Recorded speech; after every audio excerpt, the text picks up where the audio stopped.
gloire et gloire des cieux. Au nom de Jésus, on dit ensemble, Amen. Viens avec moi, notre Père. Nous te remettons la présence de nos frères. Nous te remettons la présence de nos frères dans ta présence. Merci pour les moyens de transport que tu disposes. Merci pour le culte que nous passons ensemble. Nous couvrons la connexion dans le sang de Jésus.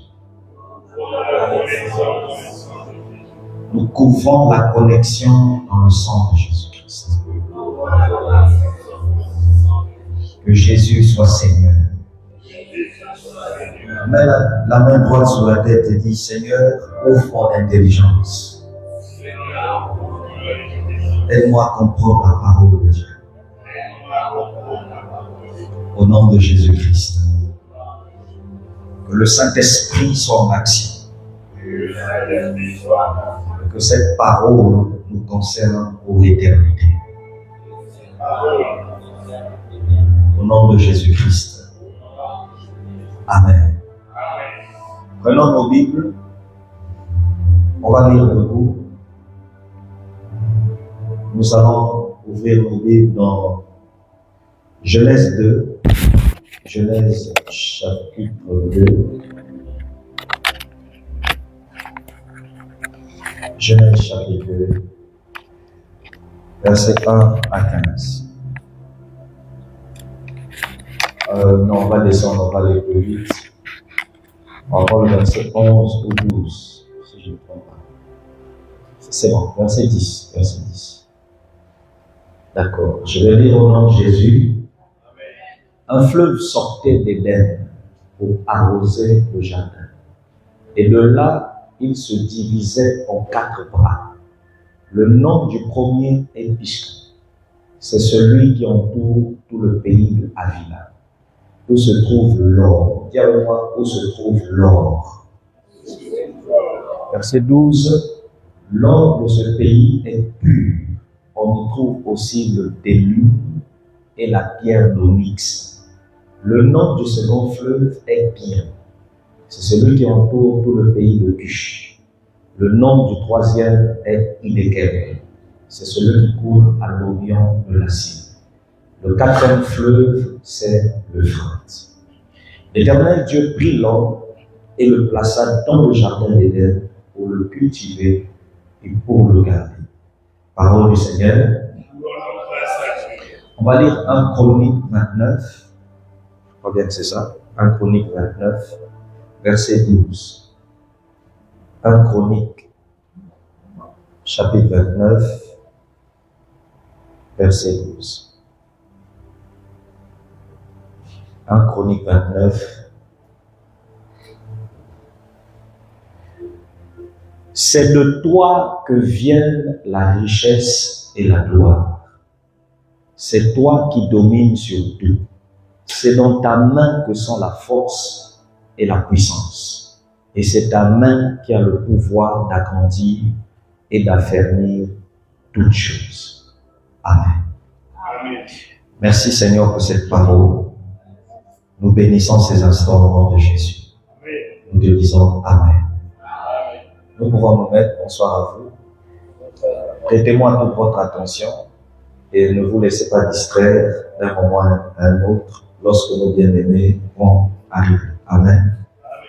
Que le Seigneur soit béni encore une fois de plus pour la présence de sa servante, Maman Carmel Louemba. Je vous prie là où vous êtes, on va acclamer Dieu. Elle va rester assise, on va acclamer le Seigneur. Merci Dieu pour sa présence. Amen. Merci beaucoup, servante de Dieu, pour votre présence. Que Dieu nous bénisse. Merci aussi pour nos frères et sœurs qui sont en France, aux États-Unis et partout, qui nous suivent par le canal d'Internet. On a eu beaucoup de réactions hier par rapport au message sur la richesse. Amen. Et on a même dormi tard, 3 heures du matin, parce qu'il fallait converser avec les gens qui ont été vraiment bénis par ce message. Amen. Alors on va faire un rappel sur la richesse et ce soir, je vais aborder un point très important. Je vais continuer sur la loi de la richesse. Que quelqu'un dise la loi de la richesse. La loi de la richesse. Nous sommes en train de parler des lois spirituelles, les lois, les règles, les principes spirituels pour obtenir une délivrance. Comment? Totale.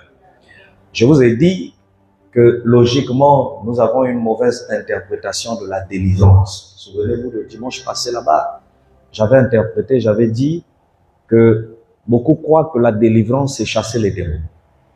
Non. Chasser les démons, ça fait partie de la délivrance. Mais délivrer, c'est pas chasser les démons. Amen. Amen. Mais si on a chassé les démons de ta vie, c'est une partie de la délivrance. Le mot délivrance veut dire être libéré d'un malheur. Avoir un démon dans sa vie est un malheur. Ça va? Amen. Si vous voulez comprendre la délivrance, vous devez comprendre les soucis de la vie. Amen. Vous avez monte mon fils, mets-toi à côté de Lovani. Vous avez plusieurs types de problèmes dans la vie. Amen. Vous avez des problèmes liés au péché, le péché. On a besoin de la délivrance du péché. On a besoin d'expérimenter la délivrance de malédictions de famille, malédiction d'un territoire. Toto, tu arrives dans un village, dans un quartier, tu vas remarquer quand tu étais à Tietie, tu prospérais. Depuis que tu es rentré dans Asiafomo ou à Timbamba, toutes tes activités sont tombées et il y a comme une pauvreté qui est rentrée en toi. Très souvent, c'est pas la famille. Amen. Mais c'est le territoire. Et même, on a besoin d'expérimenter une délivrance en fonction du territoire où nous sommes. Amen. Il y a aussi la délivrance de l'iniquité, le mal. Le mal, c'est pas le péché. Le mal, c'est comme une force qui te pousse à reproduire le même péché. D'accord? Amen. Par exemple, dans nos églises, vous avez encore des gens qui fument au milieu des chrétiens. Amen. Ils n'arrivent pas à arrêter avec la cigarette. Et moi, l'Esprit de Dieu m'a révélé que dans l'église, on a des jeunes qui aiment encore la cigarette. Ils fument. Amen. Amen. L'Esprit de Dieu m'a dit, regarde, ici, là, il y a l'amour de la cigarette ici. Et ça, c'est pas le péché. Ça, on appelle ça iniquité. Il n'y a que passi. C'est un mal qui est chez la personne. Même si la personne dit, pardonne-moi Seigneur, Dieu pardonne le péché qu'il a commis, mais Dieu ne pardonne pas le mal qui est en lui. Mais non, pour que le mal la quitte, il lui faut une délivrance de ce mal. Et l'iniquité ne se pardonne pas, mais l'iniquité s'enlève. Donc Dieu doit enlever l'iniquité. Et je vais vous choquer, on enlève l'iniquité pas en disant au nom de Jésus sort. On enlève l'iniquité par le principe de la Sainte Seine et par les blâmes. Donc si vous voulez enlever le mal qui est dans le caractère, la nature de quelqu'un, il faut le blâmer. Il faut le blâmer. Amen. Amen. Vous le blâmez, vous lui faites des reproches, vous condamnez ce qu'il vit et vous associez à cela le sang de Jésus qu'il doit boire régulièrement net de traitement. Ça va? On ne prend pas la Sainte Seine par circonstance. On prend la Sainte Seine comme si tu prenais un médicament qui te condamne à vie. C'est comme quand on te dit, si tu arrêtes de prendre ce médicament, tu vas souffrir encore de la tension. De la même manière, la Sainte Seine se prend à vie. C'est pourquoi quand vous lirez dans la Bible, on vous dira, dans le livre de Actes des Apôtres, on dit tous les jours, ils rompaient le pain. Quand on dit romper, couper le pain dont on parle, c'est pas la nourriture. Le pain dont on parle, c'est la Sainte Seine. Amen. Donc même les apôtres prenaient la Sainte Seine tous les jours, telle ou fois par. Quelqu'un me suit? Amen. Tous les jours, ils prenaient la Sainte Seine. Donc la délivrance, c'est toute une vie. Et je vous ai montré dimanche passé là-bas, je vous ai montré que Jésus lui-même, le travail qu'il a eu à faire quand il est venu sur la terre, du début à la fin, c'était un travail de délivrance. Amen. On a lu Ésaïe, je pense, 61, si je ne me trompe pas, la Bible dit « L'Esprit du Seigneur est sur moi. Il m'a mandaté. Donc, il m'a donné l'autorisation, le mandat. Ça va? Il m'a mandaté. Regardez, il dit pour annoncer une bonne nouvelle aux malheureux. Bon, quelle est la bonne nouvelle que toi tu peux annoncer à un malheureux? Ça va? Quelqu'un qui est malheureux, la bonne nouvelle que tu peux lui donner, c'est quoi? C'est que nous avons délivré, qu'il ne va pas s'inquiéter. Amen. Ça va? Il dit, il m'a oint pour ouvrir les yeux des aveugles. Il dit pour faire sortir les captifs, les prisonniers de leur prison. On ne parle pas de prison de commissariat. Ici, on parle de prison spirituelle. Il dit pour annoncer une année de grâce. Si je dois annoncer une année de grâce à quelqu'un, ça veut dire que la personne vivait quelle année? Ben vous là, il n'y a pas si. Ça va? Maintenant, moi, je viens lui dire que c'est un nouveau départ. Donc, vous voyez que le ministère de Jésus, du début à la fin, c'est la délivrance.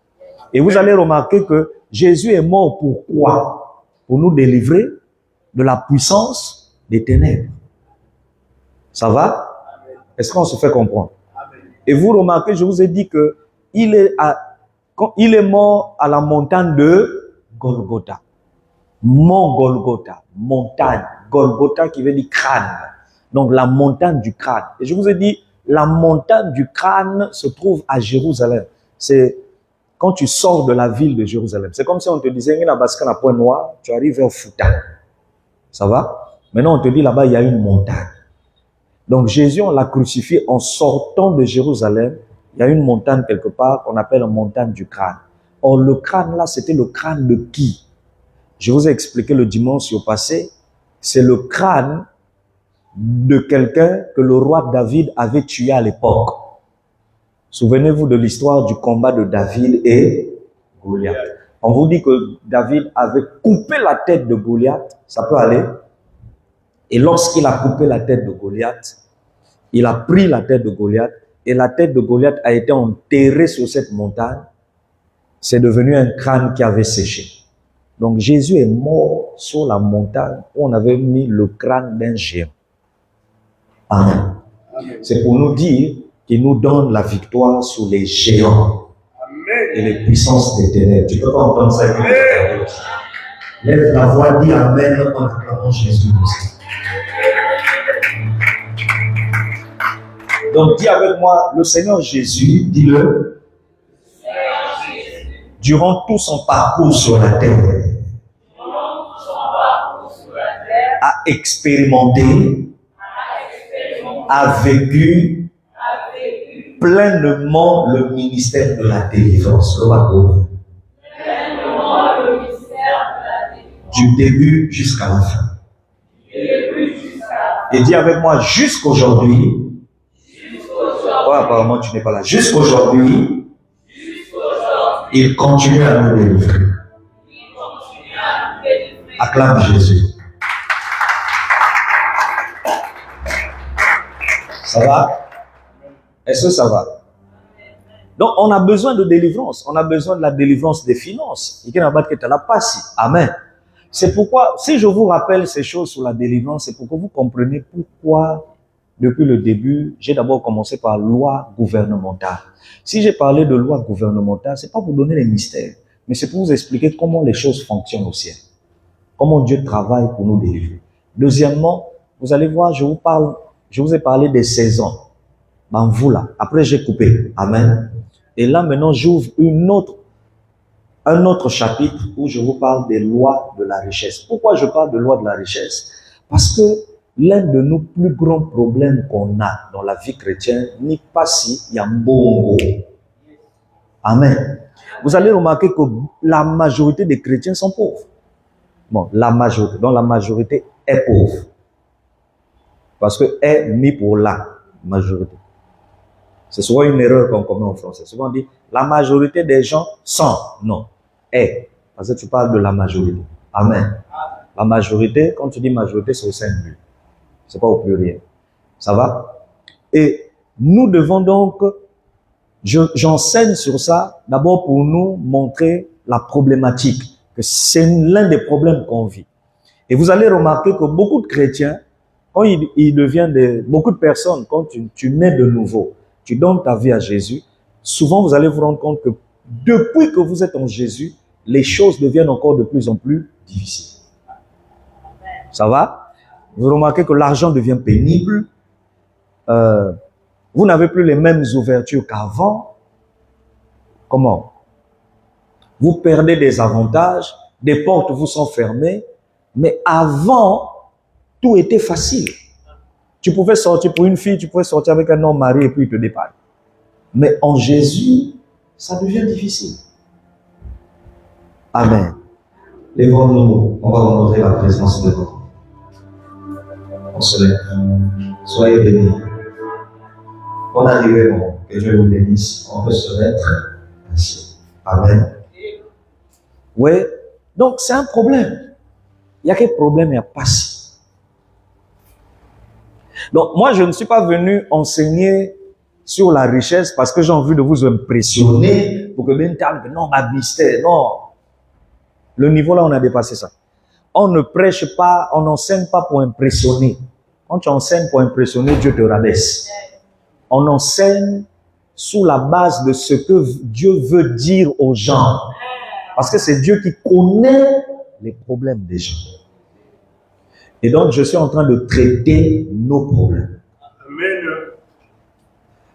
Et je veux que pendant que je parle, tu me regardes dans les yeux. Amen. Parce que je traite nos problèmes.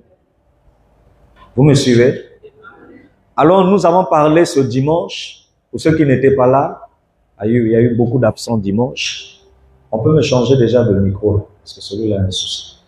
On nous a parlé de la richesse. On a dit la loi de la richesse.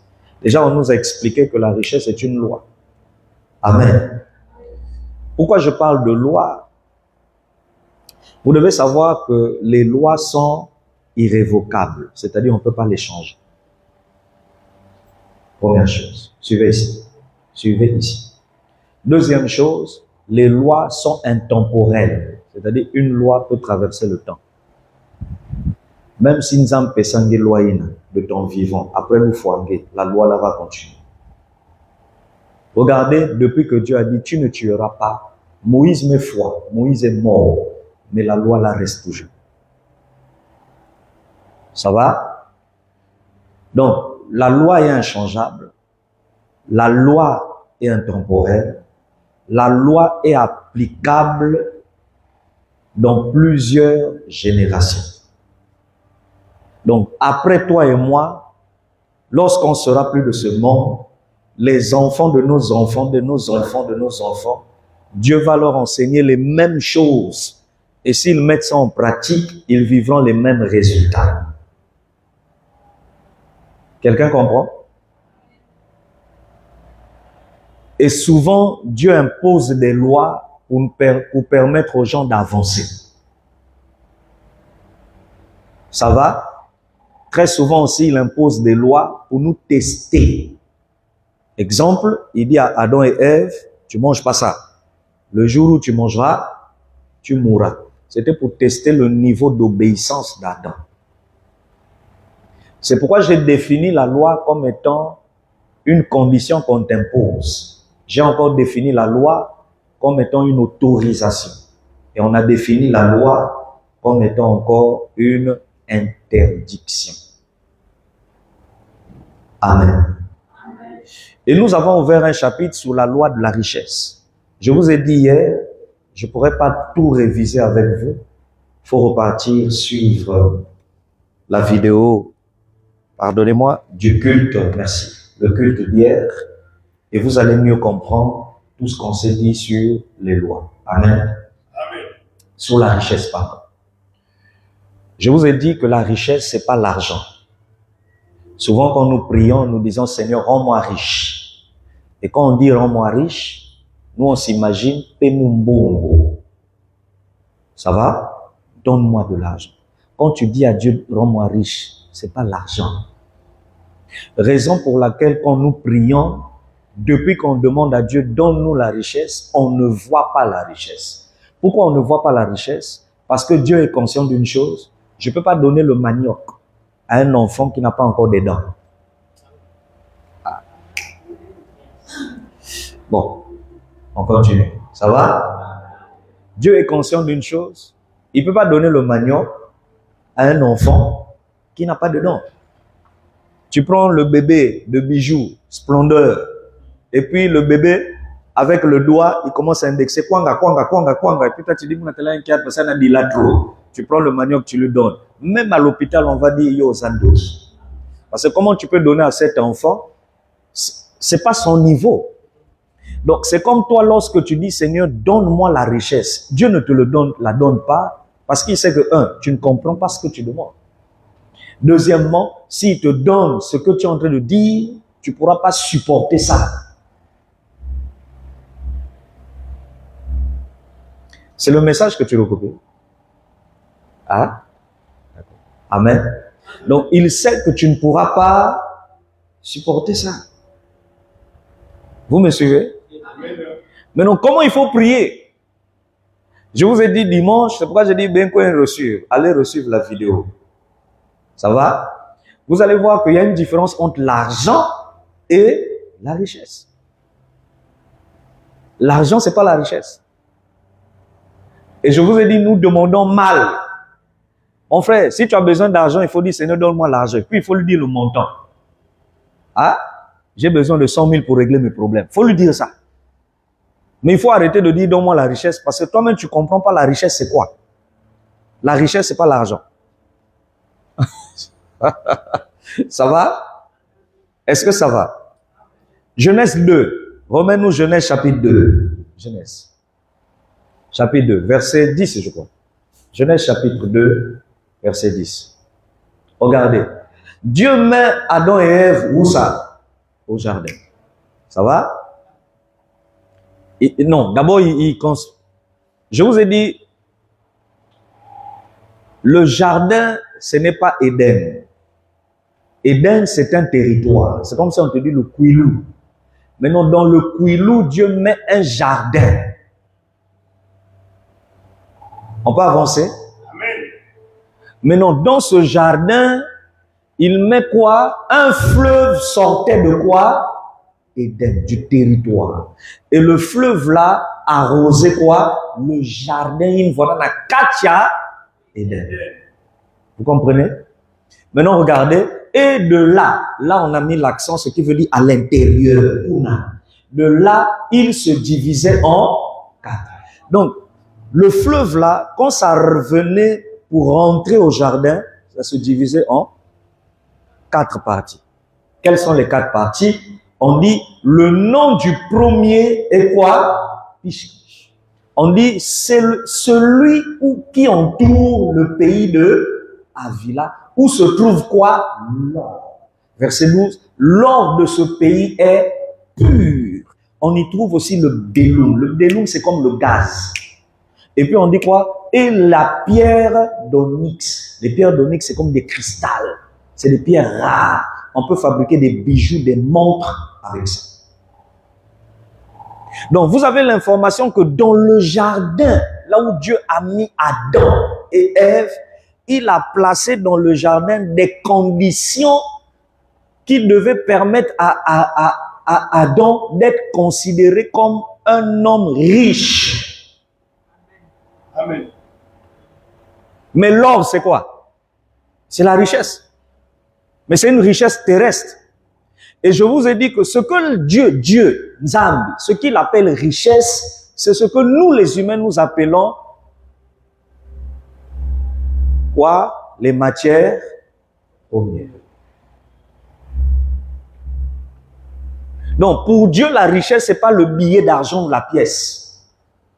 Pour Dieu, la richesse, ce sont les matières premières.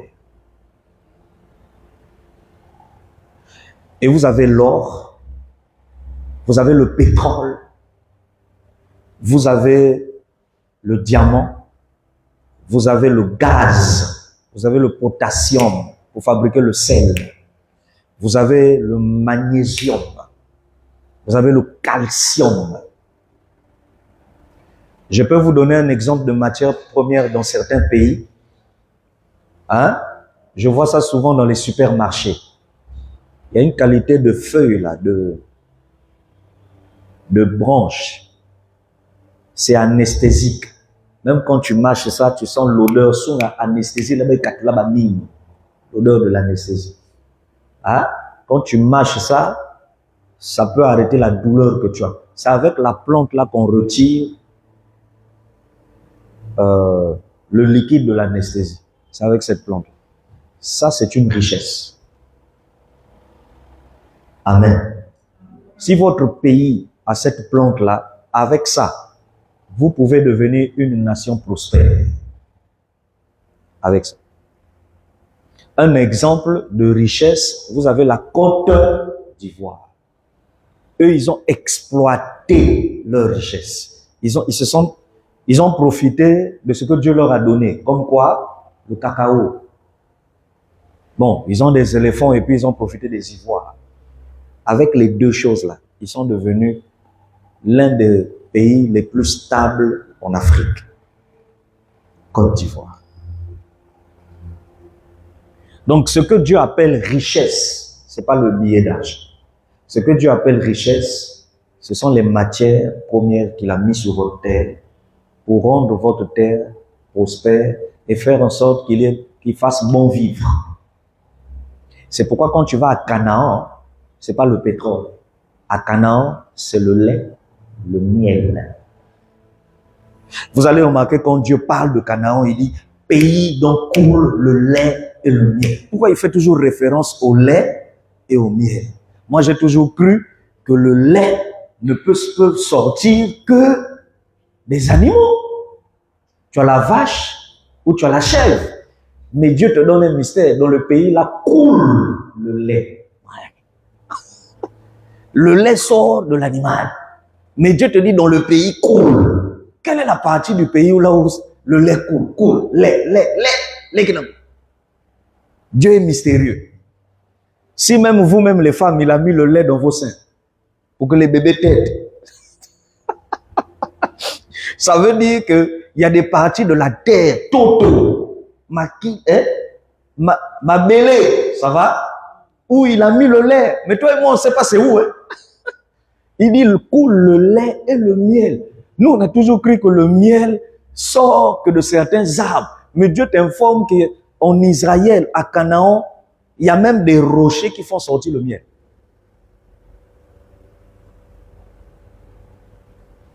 Oh. Amen.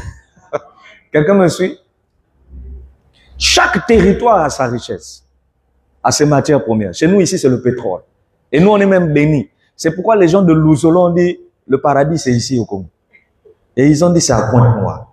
Quelqu'un a dit un jour, c'est faux. Moi, je tiens à vous dire, quand vous entendez, continuez un peu, Genèse 2, verset 13, regardez. On dit, le nom du second fleuve, c'est quoi? Lisez. C'est quoi?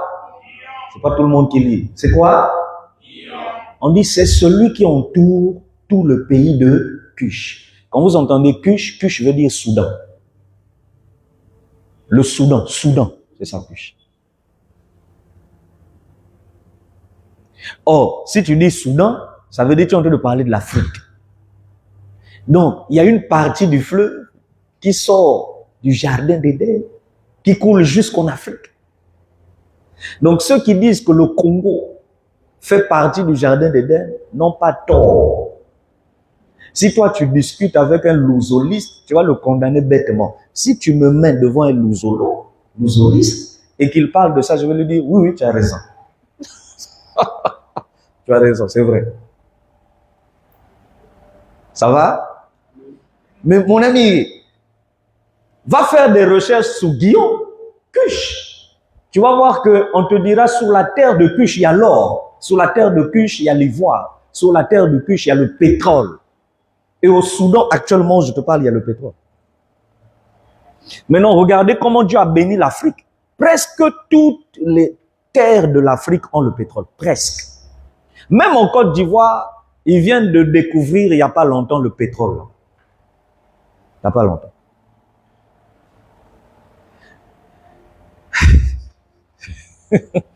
Et une autre richesse que Dieu a donnée, oh my God, une autre richesse que Dieu a donnée à des pays. Je dis bien pays, je n'ai pas dit nation. Quand on dit nation, donc l'État, gouvernement. Quand on dit pays, on voit les territoires.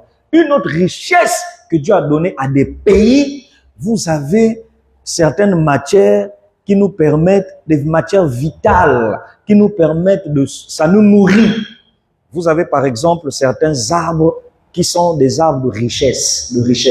Vous avez le safoutier, le bananier, les avocatiers.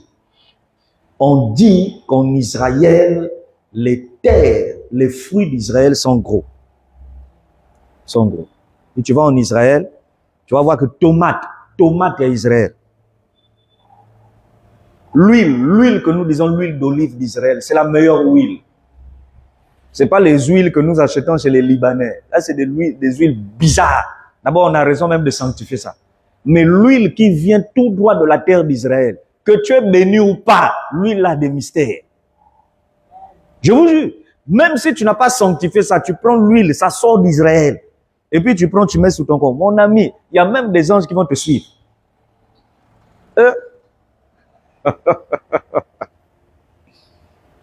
Oui. Et je vous ai dit, quand vous dites à Dieu, donne-moi la richesse, tu dois savoir de quoi tu parles. Le charbon est une richesse de la terre.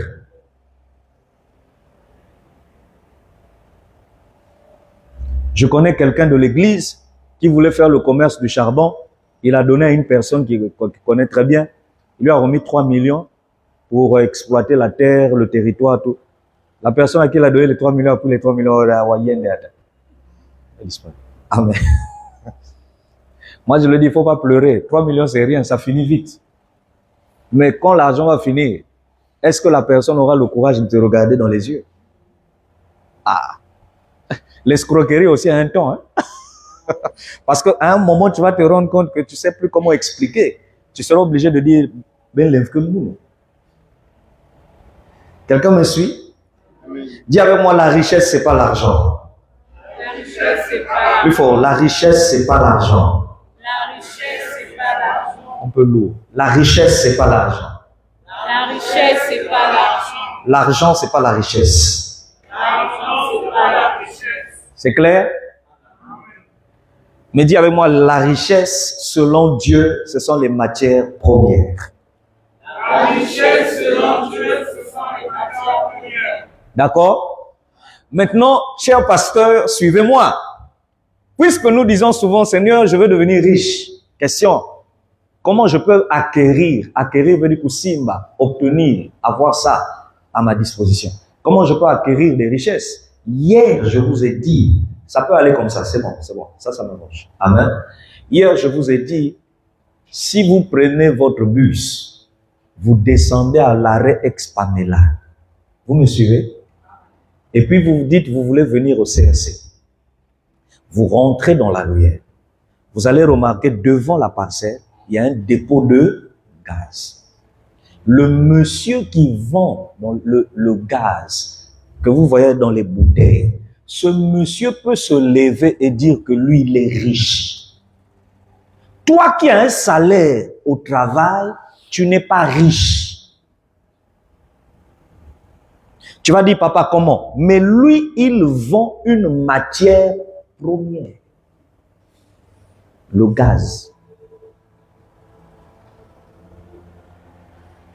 2. Celui qui a un dépôt de charbon est riche. En fait, c'est quoi la richesse? Pour reconnaître un commerçant riche, c'est tout commerçant qui exploite, qui vend, qui achète tout ce qui est lié à ce que Dieu a mis sous terre. Celui-là, on dit, il est riche. Un banquier n'est pas riche. Un riche, c'est celui qui a la matière première. Le propriétaire de la station Puma, la station Total, est riche. Tu vas dire pourquoi? Parce qu'il a le contrôle, le monopole et la vente du pétrole. S'il ferme sa station, nombreux les voitures vont souffrir. Et ça, c'est mon futur commerce.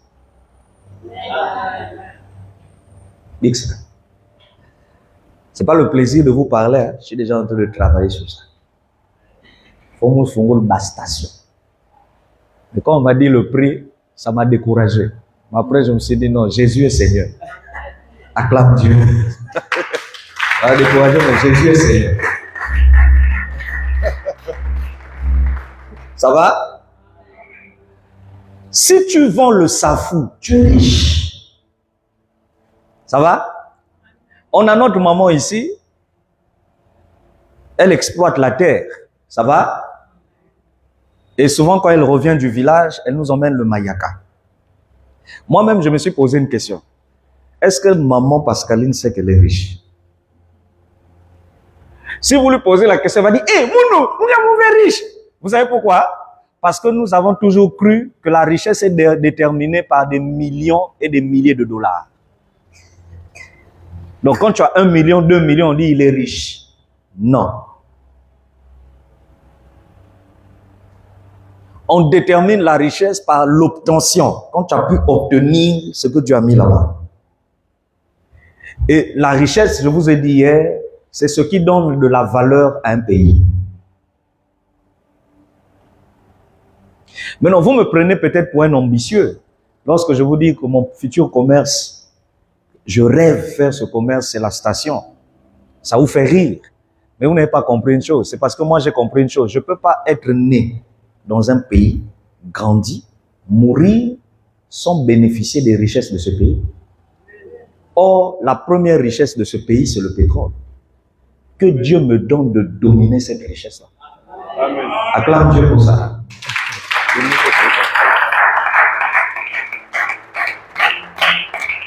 Je vous encourage donc à avoir des dépôts de gaz et des dépôts de charbon. Vous serez considérés spirituellement comme des personnes riches. Ça va? Ça va? Bah, une que ça la coiffure, il y a des richesses. Il y a des richesses. Ça va? Couture, il y a des billes. Mais quand vous commencez à faire des affaires dans le domaine du safou, c'est pourquoi, mère, il faut exploiter Toto, Tatibala. Ça va? Quand vous commencez à avoir des ananas, c'est ça, non? Les ananas.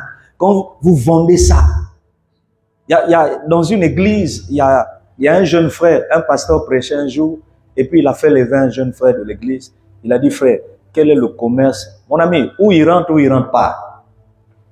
Amen. Il a dit, il y a un jeune frère de, comment tu appelles ça, de l'église, il a fait lever. Et puis il a dit à ce frère, quel est le commerce? Dis à l'église le commerce que toi tu fais depuis 10 ans. Papa, le frère là n'a pas de voiture. Il n'a pas de taxi moto, Jidoboy. Le frère là se déplace toujours à pied. Mais le monsieur s'est levé, il dit il a un chiffre d'affaires d'1,5 milliard. Les gens l'ont regardé, ils ont dit, oh, frère Tingam, oh, peut-être un dernier malheureux à l'église. Et puis le pasteur a dit, c'est vous qui croyez qu'il est malheureux. Il dit, explique-leur ton commerce. Il dit, moi je me réveille tous les jours à 5 heures, je prends ma femme. Et puis il dit, c'est depuis que lorsqu'on était fiancés. Il dit, je prenais ma fiancée et j'ai lancé ma fiancée dans le monde de la richesse. Il dit, on partait au village à Lumumbashi et là-bas on partait prendre, il dit, j'avais acheté une parcelle que j'avais eue à l'époque à $100. $100 qui veut équivalent de 55 000 à l'époque. Et il dit, lui, il avait profité d'acheter quand les parcelles étaient rien du tout.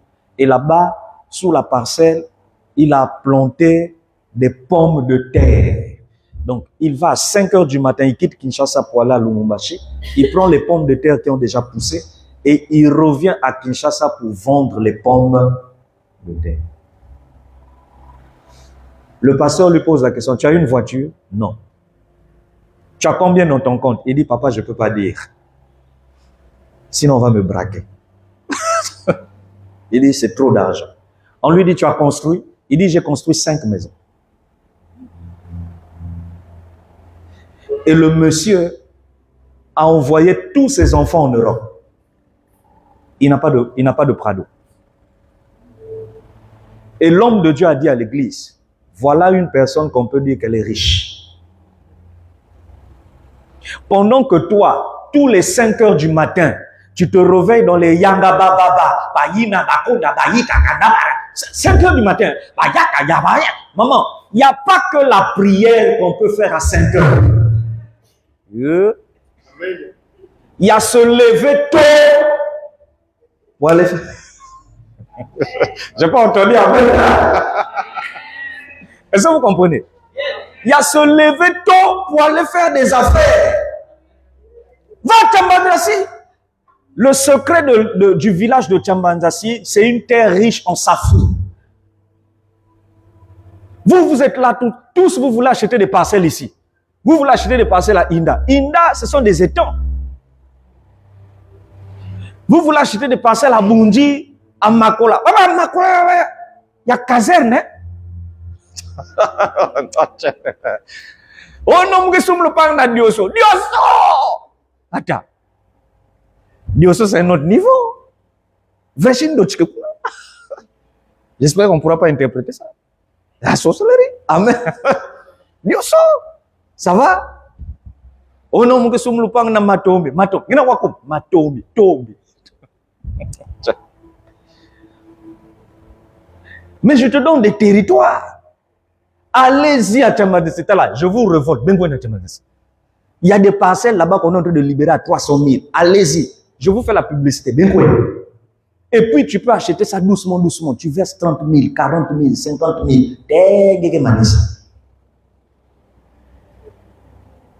Et la terre de là-bas est riche en safou. Katot Mosi, Lupang Mosi.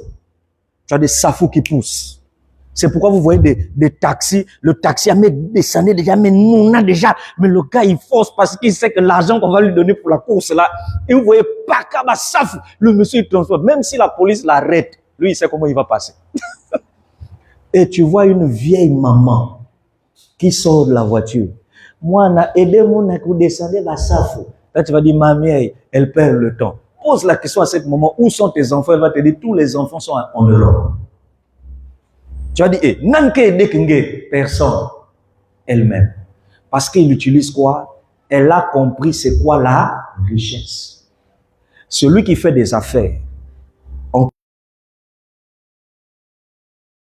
les biens, les matières que Dieu a données comme richesse, comme bien. Riche, parce qu'il est connecté à la richesse du sol. Et vous avez la richesse de la mer. Les richesses. Et nous, on les prend pour des idiots, alors qu'ils vivent bien. Marché, il n'y a pas de poisson, on s'énerve même. Oh! Mais qui va jouer oh! Et quand ils augmentent les prix, on se fâche. Mais ce n'est pas toi qui vas pêcher. Est-ce que vous savez que le poisson est une richesse? Oui. Achète-toi une pirogue. Ah, ça sont mes rêves, hein? Non, dit. La tête que tu vois là en train de réfléchir. En train de réfléchir. Mais, ben soumba, pirogue.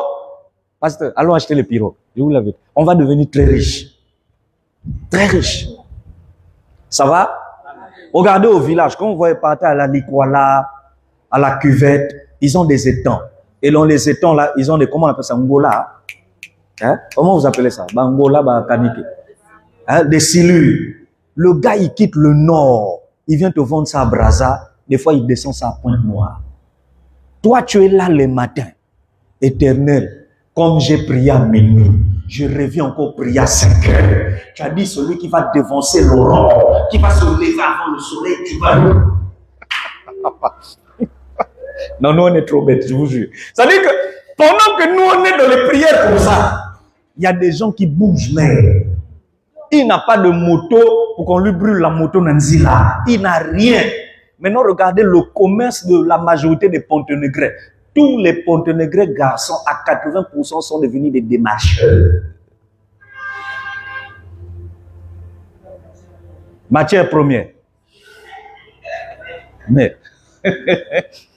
Et puis, dès que débattre dans ma pourcentage en Golo. Et vous allez remarquer, tous ceux qui sont dans l'affaire des démarches, ils exploquent dans ma pourcentage. On leur dit même si, à la dernière minute, Kaya, la personne va te dire, il y a un bon, il y a un bon. Il y a des bruits, papa, back out. Tu vas dire non, mais oui, ça a 2 millions, il va te dire, attends, ça prend d'où à laisser, bac 200 000. Moi, je suis dans le commissariat. Tu arrives au commissariat, même là-bas. Je croyais qu'il allait demander pardon. Hein? Bon, on acclame.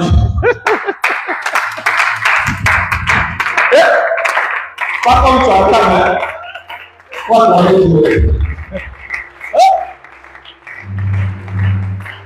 Ça va? Les Chinois sont en train d'exploiter leur richesse. Ça va? Maintenant, je vous ai expliqué que quand tu es dans ces domaines, tu es riche. Tu es riche. Maintenant, je comprends la vision de mon père, mon défunt père. Lui, il nous disait toujours, moi, vos histoires de comptabilité, de quoi là, c'est vous qui êtes dedans. Moi, je sais pas. Il disait pour lui, moi, je suis fils d'un pêcheur. Donc, laissez-moi dans la pêche. Nous, on se disait, mais papa, toi aussi, tu n'as rien à faire sur la terre. Pêcheur. Ah.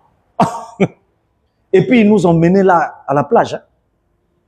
Il nous expliquait même comment on pêche. Ma tête n'était pas là-bas. Ma tête était Phyllis Mounampour. Envoie-moi en Europe. Ah, la génération actuelle. Et lui, il disait toujours, mais quel héritage je vais vous laisser? Un père doit te laisser comme héritage un Dieu. Les ancêtres nous ont laissé le Dieu des ancêtres. Pour entrer en contact avec eux, c'est des rituels, des sadaks.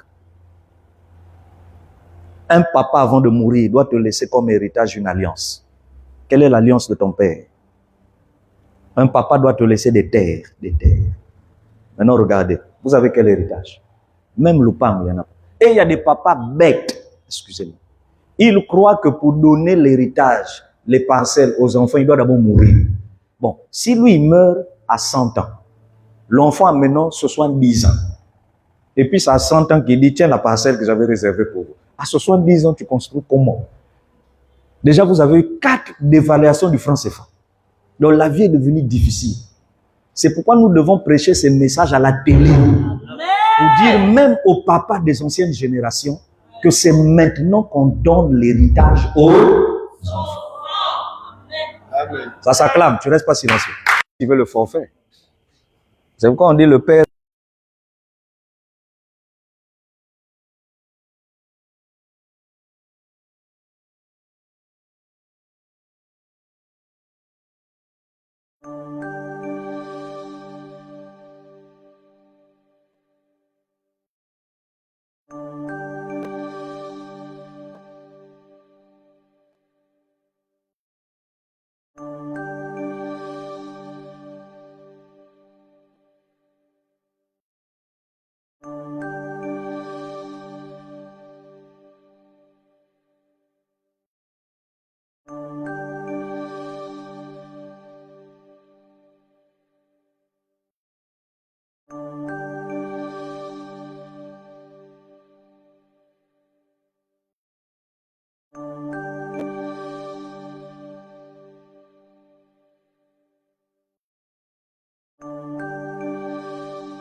Mets les deux mains sur la poitrine. Je ne savais pas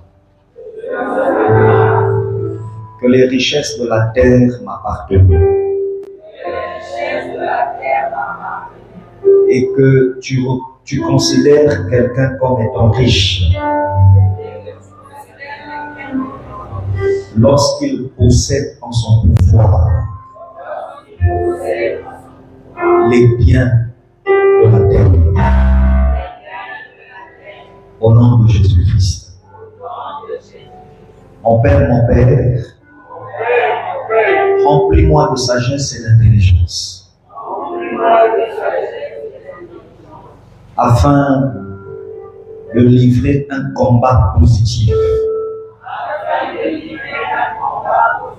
sur les richesses de la terre. Au nom de Jésus-Christ. Acclame le Seigneur. Je m'assois. Qui est béni? Qui est béni? Maintenant, c'est quoi l'argent? Amen. L'argent, on peut fermer une ou deux fenêtres à cause de nous. L'argent, c'est ce que vous appelez, dans le langage le plus simple, l'argent, c'est pas la richesse. Amen. L'argent, c'est la monnaie. Que quelqu'un dise la monnaie. Ça va? Pourquoi l'argent a été créé? L'argent n'a pas été créé, mais l'argent a été fabriqué. En fait, l'argent même, c'est Dieu qui a créé. Ce qu'on appelle argent, c'est comme le fer. Et ça se trouve sous la terre. Maintenant, les billets, bienvenue, rentre. Oh, bien t'asseoir. Les billets même que nous avons, ça va? Les billets que nous avons sont considérés comme étant, comment vous appelez ça? Des monnaies d'échange. D'accord?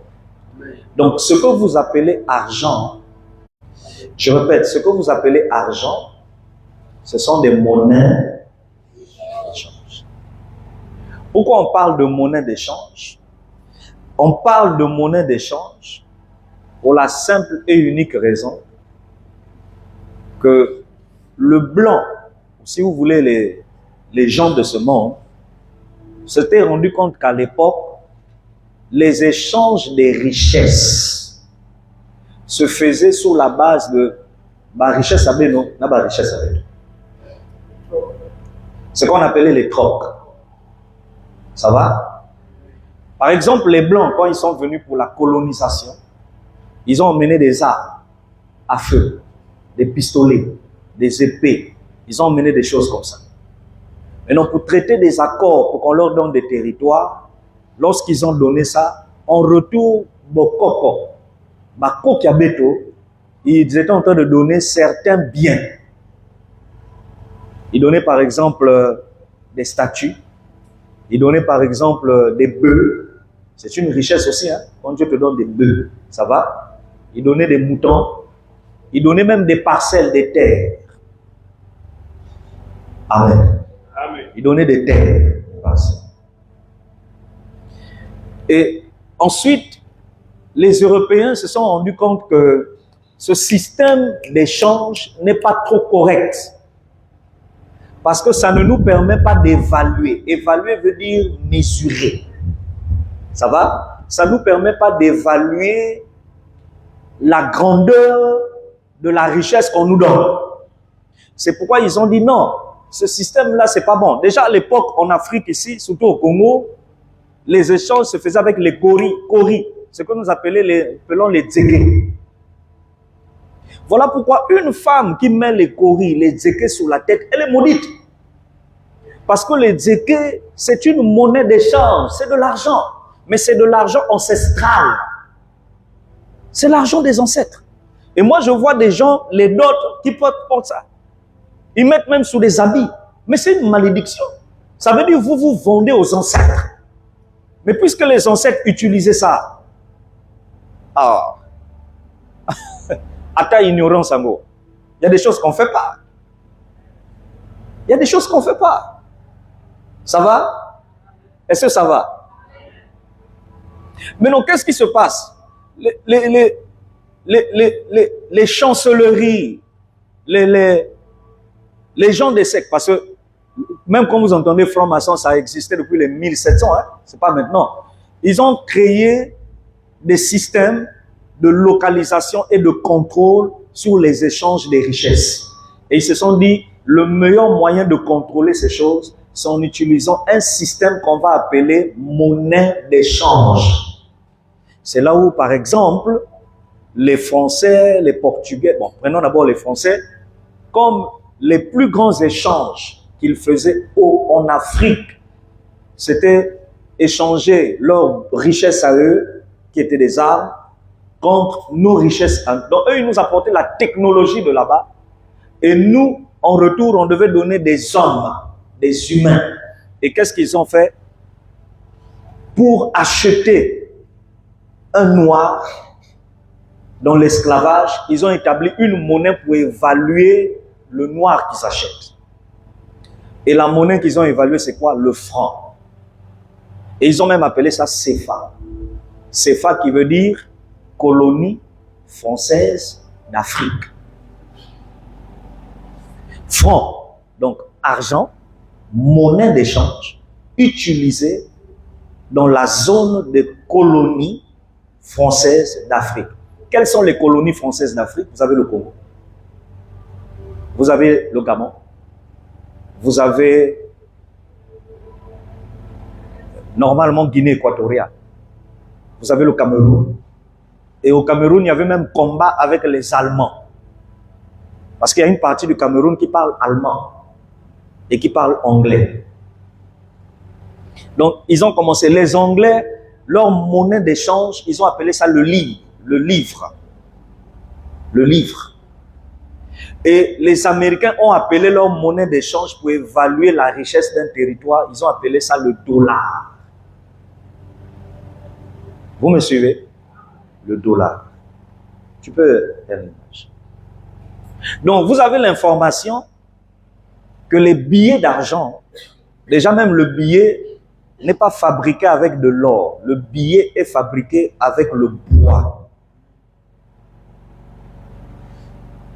Je peux avancer? Amen. Ça va? Maintenant, regardez, suivez-moi. Dans chaque monnaie d'échange, yuan, le yuan chez les Chinois, le dollar, le CFA, quoi encore?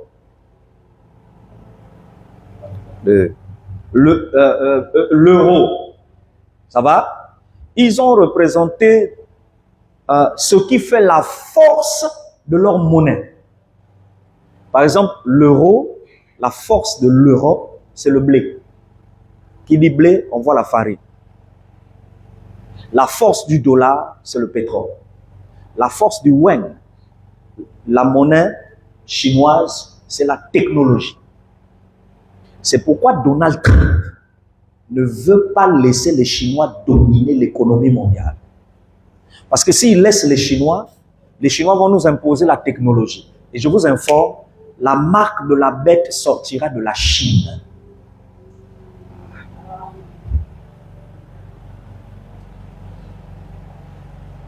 D'ailleurs, ça a déjà commencé. Il y a des villes en Chine, tu ne peux rien acheter, rien faire si tu n'as pas une puce. Ça a déjà commencé en Chine.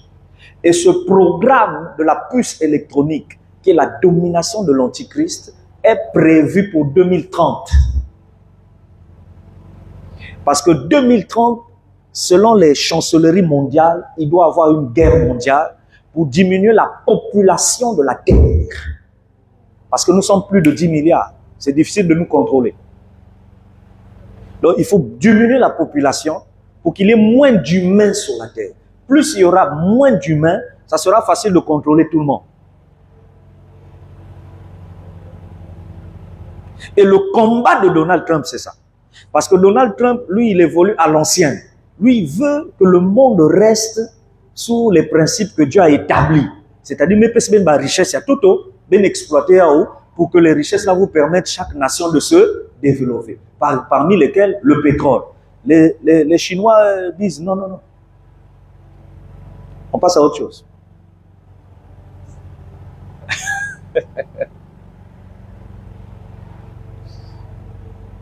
Donc, l'argent est une monnaie. Et ça permet d'évaluer. Donc, quand tu dis à Dieu, donne-moi de l'argent, tu es en train de demander à Dieu de te donner la monnaie pour régler une dette, pour régler le loyer, pour régler les études de tes enfants. Parce que même la scolarité est payante. C'est pourquoi c'est de l'argent dont il s'agit quand on dit dans Ecclésiaste 10. Ouvre Ecclésiaste 10. C'est ce qu'on a lu hier, non?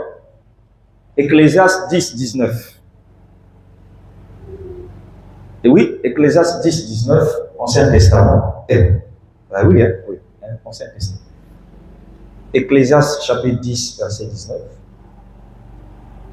Regardez ce qu'on dit.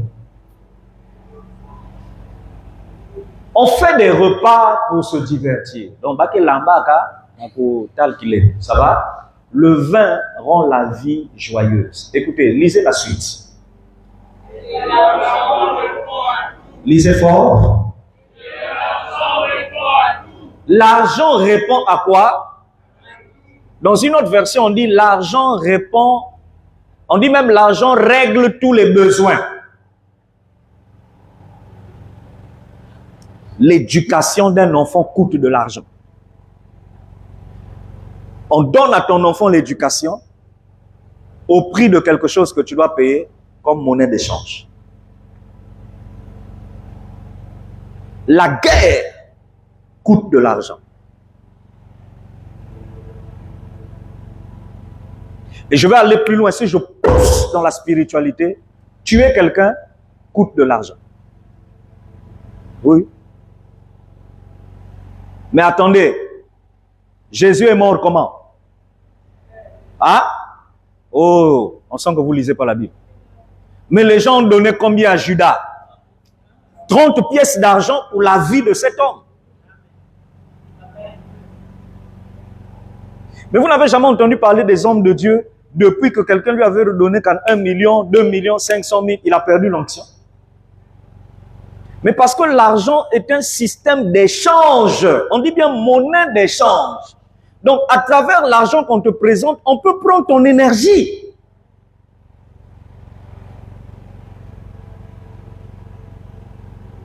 À travers l'argent, on peut prendre l'onction. L'onction qui est sur toi.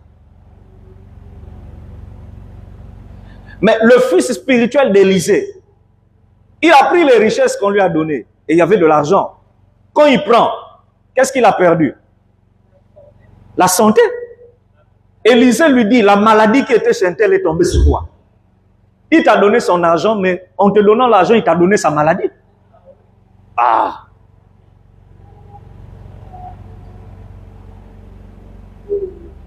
Mais voilà pourquoi vous voyez, il y a des hommes de Dieu, des fois vous trouvez qu'il est difficile. Il n'est pas difficile, il connaît la spiritualité. Maman, il y a des repentances quand ce n'est pas bien fait. Quelqu'un vient, il te dit, voici mon offrande. Papa, je viens m'humilier devant toi. Ou bien je viens seulement, j'ai pensé à toi, je te fais une offrande. On ne prie pas bêtement. Parce que prier veut dire j'ai validé. Prier veut dire j'ai accepté. Si tu as accepté et qu'il n'est pas sincère dans son brisement, ce qu'il a fait, ce qu'il te donne, il t'a donné son péché. Le jour où Dieu va vous punir là, la même manière que Dieu va le juger, c'est comme ça qu'il va te juger. Quand toi tu vas dire, j'ai pas péché comme lui, Dieu va te dire, ah bon? Mais qui t'avait dit de valider ce que moi j'ai refusé? Aïe. Donc il y a des offrandes, quand on te le fait, on n'accepte pas comme ça. Tu peux dire merci pour ton offrande, mais je te répondrai après, il faut partir. Parce que l'argent c'est une monnaie qui permet de quoi? Pour ça, le bas échange. Il y a babimine, bamambine, ben a évalué, ben a comme on dit, valeur. Mais regardez la dot. On te demande tout. On te demande même la peau du léopard. On te demande Kaniki. On te demande tout. Et puis à la fin, on va te dire 500 000. Ah! Il y a toujours une somme d'argent demandée. Moi, on m'avait demandé 500 000. Amen. Allez, donnez 500. Donc, il y a toujours quelque chose. Et, excusez-moi, je vous ai dit dimanche, l'argent est spirituel. Ils ne m'ont pas compris quand je dis l'argent est spirituel. Quand je dis l'argent est spirituel, ça veut dire la monnaie là qu'on te donne, là, au dollar, tout. Dans chaque billet des nations, des pays, le dollar, l'euro, le franc CFA, le franc congolais, dans chaque billet, il y a un esprit. Je peux vous lancer un défi. Prenez un billet de 10 000. Si on te donne 10 000 ce soir, tant que tu gardes le billet de 10 000, tu vas sentir qu'il y a un amour. Dès qu'on va te dire l'équin a manqué, ça va? Vous les femmes là, oh, garniture même Anissa. Va chez le Ouara, va acheter. Dès qu'on a cassé le billet de 10 000, la monnaie là, la différence que tu auras là, ça va finir en 2 jours, sinon même le même soir. Vrai ou faux? Prends un billet de 5 000, va acheter quelque chose même là. Tu peux garder ça la nuit, mais dès demain, tu vas voir les billets qui sont restés là, ça va partir. Il y aura d'autres besoins. Maintenant, prends un billet de 1000 francs et de 2000. Va acheter le manioc à 100 francs. 900 bikange, ça peut rester 2 semaines.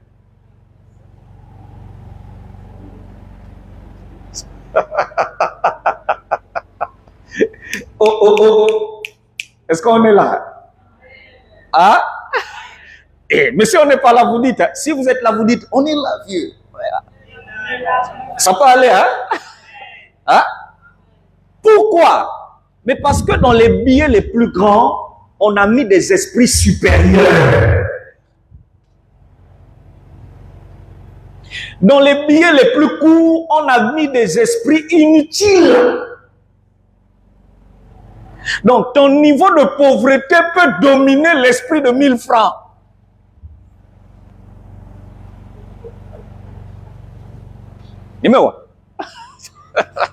C'est pourquoi 1000 francs ne te fait rien. Quand quelqu'un a 1000 francs pour moi depuis 2 jours, 3 jours.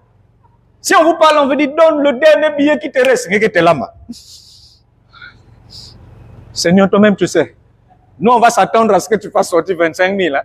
Il y a que dernier 500 Boumba. Pourquoi? Parce que dans 500, dans 1000 francs, il y a dans 2000, ça ne fait pas peur au monde des ténèbres.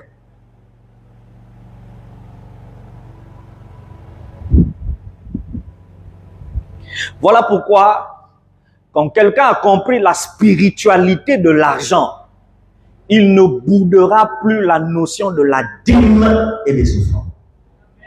Je n'ai pas entendu amen. Ton amen me décourage. Il ne boudera plus parce qu'il sait une chose. L'argent est un esprit. Prenons CFA.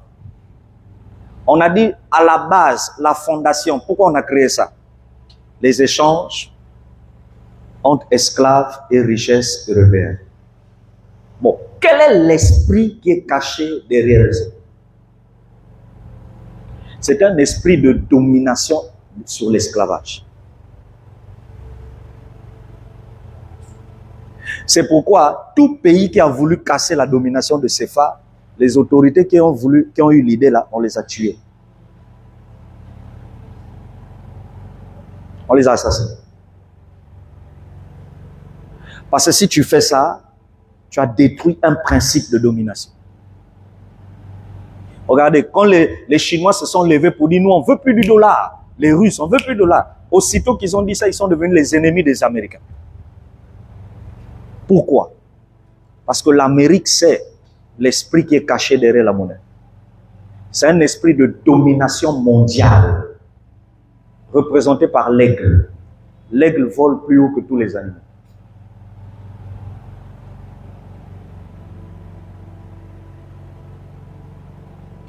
Jusque-là, ça peut aller. Si vous avez compris ça, vous comprendrez alors l'importance d'honorer Dieu dans les dîmes et les offrandes.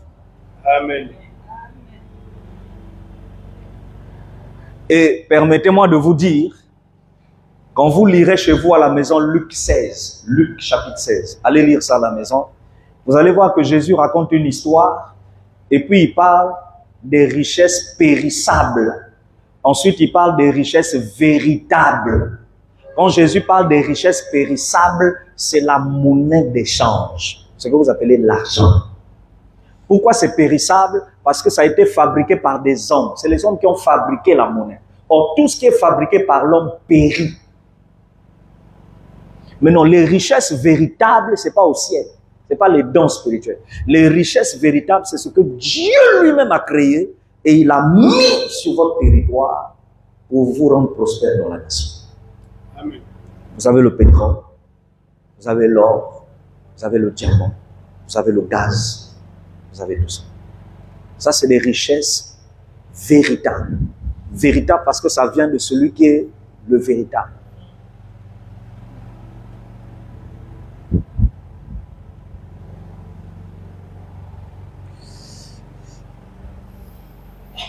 Je nous ai présenté un exemple hier, n'est-ce pas? N'est-ce pas, non? J'ai pris un exemple, j'ai dit, supposez que ça c'est l'avocat. Hein? Quand tu découpes et puis tu veux manger, quelle est la partie que tu ne vas pas manger et tu risques même d'aller jeter? Le noyau. Pourtant, le noyau guérit de certaines maladies. Pour ceux qui ne le savent pas. Mais toi, tu vas jeter le noyau. Parce que tu sais dans ton éducation qu'on ne mange pas le noyau. Mais on mange l'avocat. Et tu vas jeter aussi la peau de l'avocat. Tu vas jeter ça. Mais pour les gens cultivés et qui font l'agriculture, le noyau que tu vas jeter, lui, il va te dire, donne-moi ça. Il va aller replanter ça. Et ça va lui donner encore d'autres avocats. Un avocatier. Ce qui veut dire, quand tu as la monnaie d'échange qu'on appelle l'argent, quel que soit son degré ou son niveau, 1000 francs, 2000, 3000, 10 000, 1 million, 2 millions, tu ne dois pas manger le noyau de cette monnaie d'échange. Le noyau de la monnaie d'échange, c'est la dîme. On ne mange pas la dîme. Ah, pourquoi tout le monde n'a pas dit Amen? Parce que beaucoup mangent la dîme. On ne mange pas la dîme. Et je vais aller plus loin. La dîme ne se paye pas à n'importe qui. Ah non. Non, non, non. Et il faut qu'on revoie bien l'affaire de père spirituel. Hein? Parce qu'on ne donne pas la dîme à des gens par plaisir. Parce qu'il y a des gens que vous appelez père spirituel, ce n'est pas ton père spirituel. Ah oui. Amen. Amen. Donc il faut comprendre le principe. Quand tu as compris ce principe, tu ne vas plus bouder sur cette question d'argent dans les églises. Parce qu'on dit que tu deviens spirituel. Tu as compris le fonctionnement. Comment ça fonctionne? Vous voyez d'où on est parti? On est parti sur la richesse. De la richesse, nous sommes tombés à l'argent. L'argent, là, on tombe sur l'offrande. Maintenant, je veux finir et je veux fermer. Parce que demain, je parlerai, à partir de demain, on va parler maintenant des choses qui concernent les mauvais esprits, les démons. Est-ce qu'on peut acclamer le Seigneur?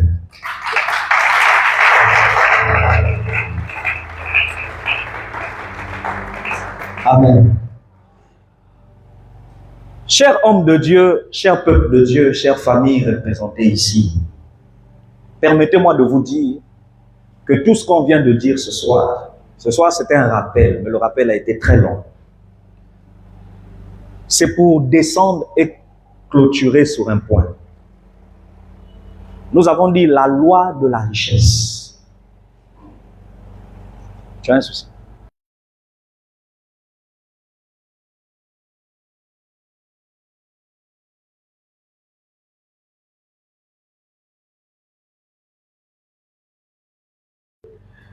Mais j'ai besoin de mon téléphone, j'ai mon message dedans.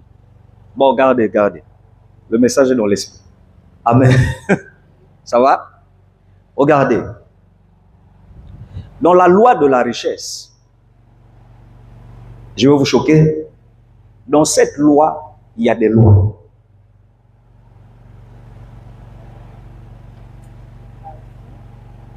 Maman, c'est bizarre, hein? Apparemment, ils ont l'impression que je prêche pour vous, hein? C'est facile à comprendre? Hein? Dans la loi de la richesse, nakacha loi ine, ba loi kakere.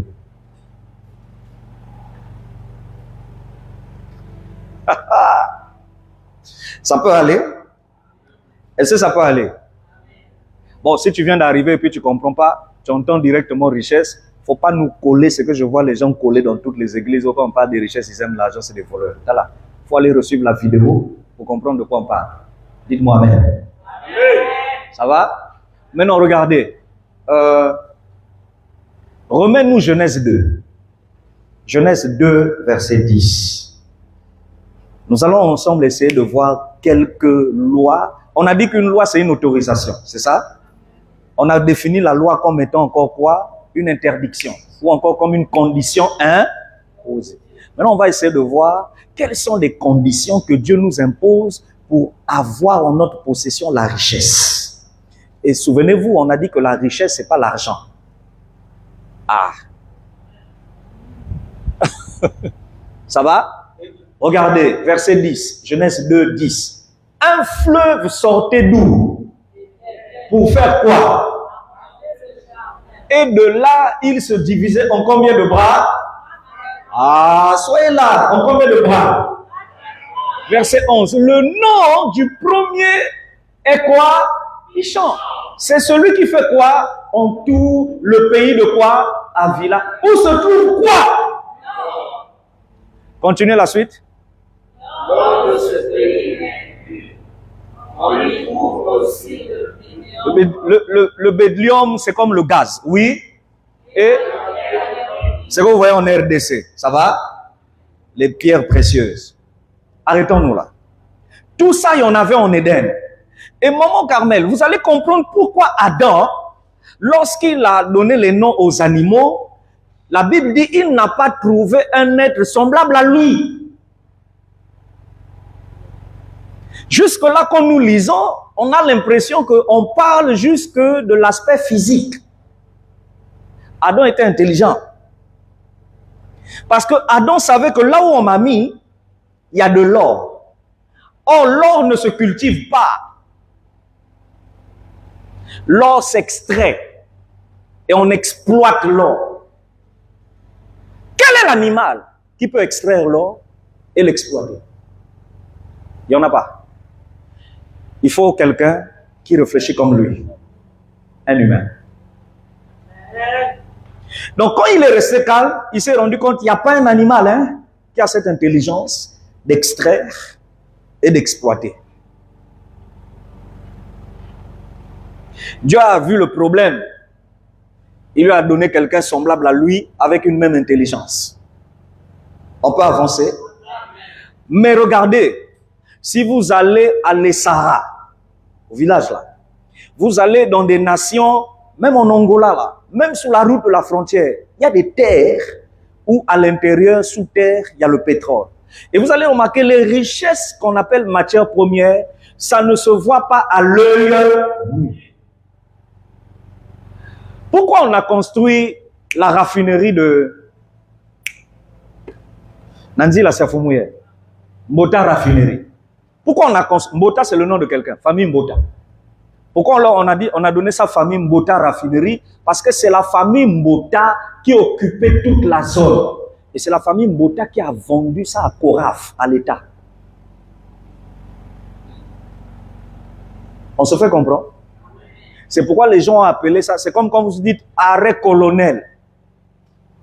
C'est parce que monsieur colonel, c'est le premier à construire la maison là. C'est un colonel, il est décédé, je crois.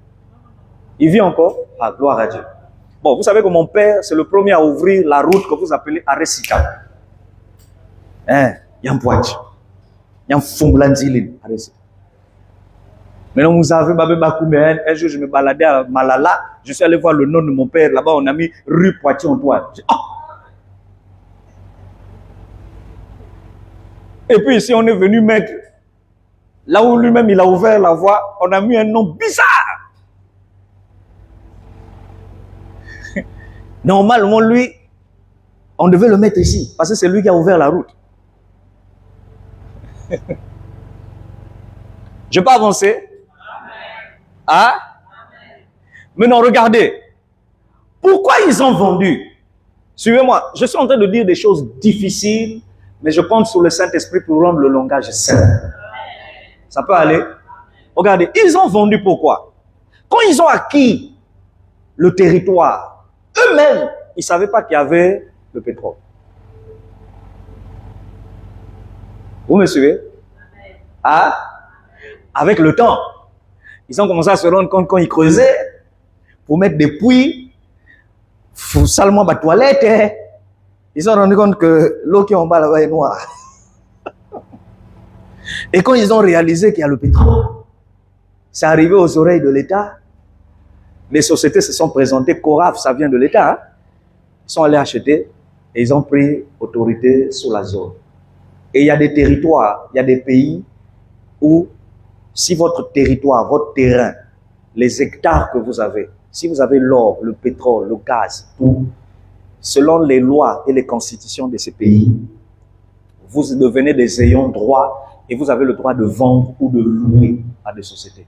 Mais il y a des nations, si on trouve le pétrole, l'État va prendre ça, ça devient pour l'État, vous partez, vous n'avez rien à dire. Vous n'avez rien à dire. Donc, les lois ici ne sont pas les mêmes lois en Angola.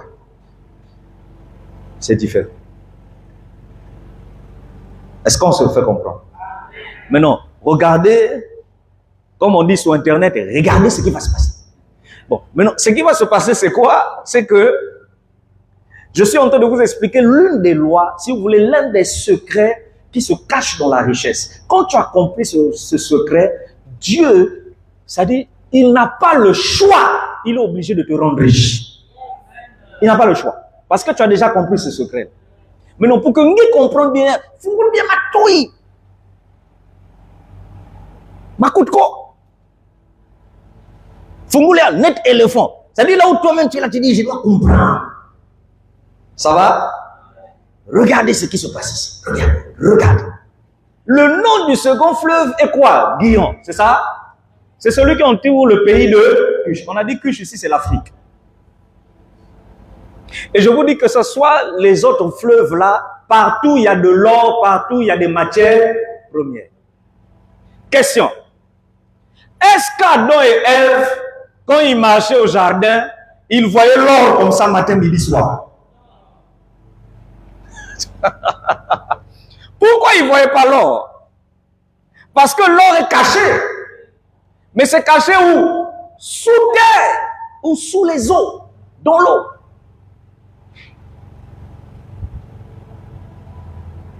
Et vous allez vous rendre compte, tout ce que Dieu a créé, qui a une grande valeur, je peux continuer, qui peut, c'est-à-dire, bouleverser ta vie, faire de toi quelqu'un de grand. Il a caché ça. Amen. Non, ils n'ont pas compris, maman. Amen. Tout ce qui est grand est caché. Amen.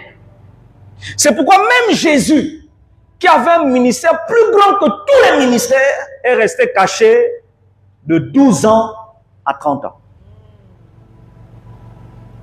Les grands, on ne les révèle pas n'importe comment. Et l'Esprit de Dieu m'a dit, tant que l'or, tant que le pétrole est sous terre, sous l'eau, dans l'eau, tu vas remarquer que la richesse terrestre, les matières premières ne font pas de bruit. J'ai dit, Seigneur, explique-moi. Il m'a dit, le premier secret, la première loi de la richesse, c'est la discrétion et le silence. La richesse ne vient pas dans la vie de quelqu'un qui n'a pas de secret.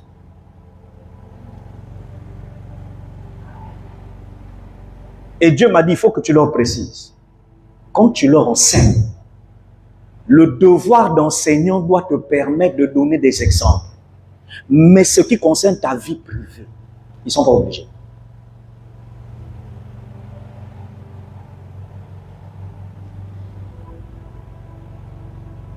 L'or est sous terre.